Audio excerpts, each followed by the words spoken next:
Hey plant fam! Welcome back to my channel. If you are new here, my name is Jacqueline. This is part of my jungle, but you probably guessed that based on the name of this channel. So hi, if you're not new here, welcome back. I appreciate you for coming back. So today is a fun one because I wanted to start a new mini series, I guess you could call it, where we kind of, I guess you can say, debunk some really common plant myths.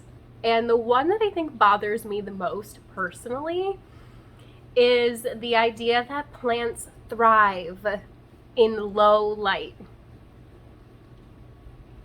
Girl, boy, whoever you are, please don't put your plants in a dark corner, okay? So there really isn't much to this aside from the fact that your plant can't photosynthesize as much as it needs to if it's in a dark corner. So I did a little bit of an experiment. I have some Baltic blue pothos cuttings that I took a few weeks ago, and I put them in a water vessel and I put them in the bathroom, and I'm going to show you guys a really quick clip of my bathroom right now. It has no windows. It has a little bit of ambient light coming from the hallway in the afternoon, but otherwise this bathroom is dark all day long. So there is a little bit of light coming in. It's not pitch black in there, but I can't keep plants in there essentially because there's not enough light. And there's no outlet besides the outlet next to the sink to plug in a light, so there really isn't anywhere for me to be plugging it in, which was a really smart design thing for whoever put this apartment together, to only have one outlet in the bathroom next to the sink. So like anything that I want to plug in has to go over, the cord would have to go over the sink. There's no under the sink, like behind the sink, like it's attached to the wall. So that's fun. But I did find like a rechargeable little light to go in there, but it's not for plants. That's not the point. The point is it's not bright in my bathroom at all. So I had this in there for about 3 weeks now because I wanted to show you guys what will happen to a plant that's sold as low light. Like most pothos are, they'll tell you that they're a low light plant on the label. So I don't know what it says on the Baltic blue label. I don't know if it says anything about like this being a low or medium light plant, but pothos are generally sold as low light plants. So I put this one in low light for a few weeks, and this is what happened. So I don't know if you could tell, but these leaves are very droopy. They're not happy at all. Like, this is not a happy plant. I'm actually surprised one of them started to root. But yeah, I wanted to show you what will happen. These leaves were happy, perky, healthy leaves, and now they're not. They're starting to get chlorotic a little bit even. They're very droopy and sad. So obviously I'm gonna take this out of the bathroom. I only left them in there temporarily so that I could show you guys what will happen if you put a pothos in low light. So it'll survive, don't get me wrong, like it will live, but it's not gonna look good. It's not gonna look good. And then you actually run the risk of potentially overwatering your plants, because if it's in a low light situation in a darker area of your house, it's probably not getting as much heat from the sun as the rest of your plants are, and the soil probably isn't drying as quickly as the rest of your plants. But if you water it on the same schedule without checking the soil, you run the risk of getting root rot on these plants and having them sit, they say, wet feet when there's too much water at the bottom of the pot. So you definitely want to avoid that. And then I wanted to show you too another example of, I have two ZZ Zenzi plants here. One is David's. It lives out here on these shelves up here. So it gets lots of western facing windows that I have all in front of me right now. It's still early in the day, so the sun is overhead, it has, once it comes over here, it's like we have to close these blinds around like 3 o'clock because the sun is like, it roasts us alive in here. So very, very bright light in here. The plants that are back here love life because they're getting like that bright indirect light because they're pulled back, like, I want to say, I don't know, 10 feet or so from the window, maybe a little bit more than that. So yeah. And then I got another ZZ Zenzi. So that one was David's, and then I brought mine here, obviously, when I moved here, because there was somebody who wanted it, and I can't remember who it was. I went looking through my DMs to find who wanted this plant, and I couldn't find them. So girl, if you're out there, DM me again so I could see our previous messages, because I still have this plant. And I didn't have anywhere to put it when I moved in, so I put it right in our entryway. I can show you guys, you've seen it in the background of my videos before. In my entryway, we have like a little coat rack thingy mabobber, and there's a shelf on top. So I put the plant up there because it still gets the light from the windows, but it's like all the way back there. So it doesn't get a lot of light. I would still consider that low light, and I wouldn't put anything there that wanted or requires higher light to survive. So again, these plants will survive in low light when you see them labeled as a low light plant, which you will with ZZs, pothos, snake plants, things of that nature. I promise you, these plants thrive in bright light. Even certain ones you can give bright direct light and they'll be fine. Like a snake plant, they can handle it. They live outside in Florida. So I'm just saying, they don't want low light, you guys. They might not die, but they're also not going to do anything. Like, I guess if you never want your plant to grow, sure, put it in a dark corner. So this is the ZZ Zenzi, I'm trying not to drop it, that lives out here. You can see how nice and beautiful and full this plant is. It's got lots of little babies coming in down here. This is a really slow growing plant for sure. It's got cat hair all over it. That's just kind of like par for the course. And here we have 2 cats, and it's a 1-bedroom loft apartment. So there's cat hair everywhere. But yeah, this one lives out here and it is thriving. It is super happy. I barely water this thing. It honestly doesn't need a lot of water at all. I neglect the hell out of it, and it's totally fine because he really likes it in this weird head planter.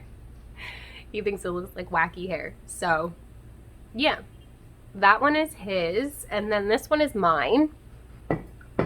Hi. This one is mine. And this one lives in the dark, basically. Oh, I just vacuumed the floor. Good thing I didn't put it away yet. I kind of anticipated that I might make a mess. I have a ton of plant tours to do after this, so.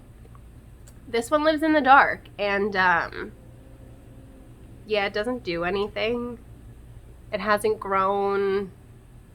It looks a lot sadder. You guys probably think I'm crazy. They like look the same.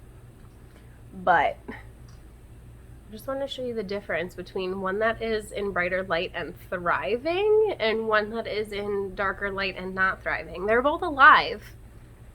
Your plant might not die if you put it in low light, but it certainly is not going to grow. So I just want to urge you, especially if you're a newer plant parent, to be careful and to be aware that when the label says low light, that it doesn't mean no light. It doesn't mean put it in the darkest corner of your home and neglect it. You know what I mean? Because it's probably not going to make it, you know? Yeah. That's really it. I have a lot of other myths that I want to bust with you guys. Oh yeah, like Mythbusters. Did you guys ever watch that? My brain is a little bit all over the place, so I apologize. But in case anybody was wondering, I have been okay. Feeling good over here, just tired. But yeah, so please don't put your snake plants in the corner. They're not gonna like you. They're probably gonna talk crap about you at night when you go to sleep. I'm just saying, please, oh please, don't put your plants in the dark, okay? It's okay for them to be in a like medium light situation, but I think it's important for us to educate ourselves on what these terms mean. Like, I was really confused in the beginning of my plant journey on the difference between like bright direct light and bright indirect light. Like, what does that even mean? But that would be like what these plants are getting here. So it's bright, but they're not directly in the sun, as opposed to the plants that are in the window would be getting bright direct light, if that makes sense. So then medium light would be like, I don't know. I don't think we really have medium light here, to be honest with you, because it's all so open. I guess maybe some of these could be considered medium light. I'm still confused by it. I wouldn't consider anything in here to be low light besides the bathroom and the entryway. I don't know. I don't have a light meter, so I can't really say. I lost my train of thought. Yeah, so anyway, please don't put your plants in the dark. We would all appreciate it, your plants included. And that's really it for this video, you guys. I just wanted to touch on this subject. Let me know in the comments below if you have anything that you want to add to this. I apologize if you could hear the dishwasher in the background. I know a lot of you say that you can't hear the noises in the background that I'm talking about, but if you have headphones in, you probably can. So yeah, if you were wondering, the dishwasher is running. It opened the other day while it was running, and all the water just poured out onto the floor. So that was fun. But the floor is really clean now. So there's that. I'm gonna go. I hope that you guys enjoyed this video. I hope that you can relate to it at least a little bit, because Lord knows when I go to Home Depot and I see low light on the label, oof, does it irk me. Almost as much as it irks me when it says plant of steel. I've killed a lot of those unkillable plants, so I'm just saying. And let me know what other myths you want me to debunk or bust, whatever you want to call it, in the comments below. If you have anything that really irritates you, that especially when it comes to plant advice, I feel like everybody's always giving different advice, and it's important for us to know that everybody is different, and what works for me might not work for you. So keep that in mind. Be kind to each other. And I'm gonna shush and I'm gonna go. So if you enjoyed this video, you should give it a thumbs up. Don't forget to subscribe, hit the notification bell so you don't miss anything from me. There's a join button down there if you guys want to be part of the official plant fam. Come on over and hang out with us. You get lots of perks. You get your own emojis to use. You get all of the insider information before everybody else. You know, you get special treatment essentially, and you get to come and hang out with me. So I think I'm fun. I don't know. And it's easier for you to reach out to me that way if you have plant questions and stuff like that. So I am trying to set up a situation where you can like make an appointment with me to talk about your plant problems. If I can help you, I will absolutely do so. So stay tuned for that. We're trying to iron out the details on how to go about that. And yeah, I'm gonna shush. I already said that. There's a super thanks button if you want to super thanks me and donate a few dollars to my channel. It's definitely appreciated. I know everybody's kind of like really tight right now. I picked a really great time to start a small business, but I appreciate all of your support so very much. Lots of fun stuff coming to Etsy in the next couple of weeks, and I'm excited about it. So definitely go give my Etsy page a favorite if you haven't already, so you can see when I post new stuff. I always share it to my Instagram. I share it here as well. If you are part of the official plant fam, you also get like early access to a lot of my sales and my videos and all of that stuff. So yeah, I think that's it. Okay, I'm gonna go now. I love you guys. Bye.